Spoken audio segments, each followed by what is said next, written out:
Yeah. Your name and introduce yourself. Hi, my name is Nina Gupta and I'm a delegate from Kitchener Centre.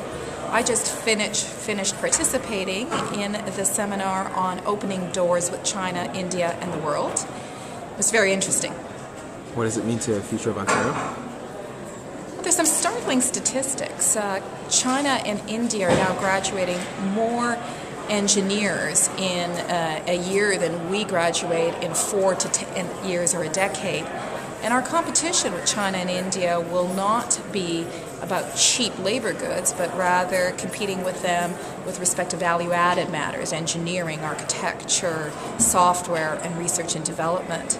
The discussion was really about how do we leverage off the people we have here with links to India and China to increase trade, and also to sell our services and our cutting-edge technology to India and China.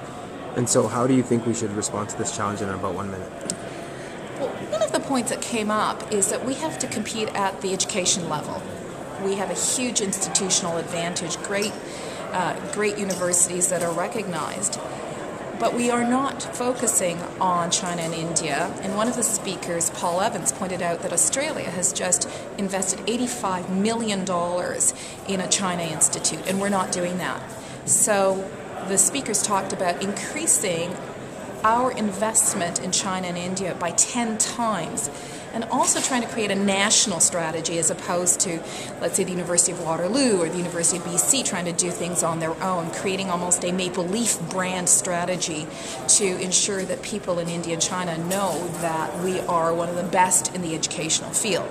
The theory being we leverage off bright students who come to Canada for their education, they go back home, they have natural links to Canada, and that will help facilitate a trade corridor. The other thing that was very interesting is that we don't build brands very well. We don't tell the world how great Canadian products are. There are very few Canadian brands that are recognized. Nortel, which, as we know, has had some difficulty, was one of them. But, for example, when BlackBerry launched in India, there was no sense of it being a Canadian launch. So the need for business to tell its story and to tell a Canadian story. I'm not sure how we're going to do it, but it's a great challenge for us to think about. Great, thank you.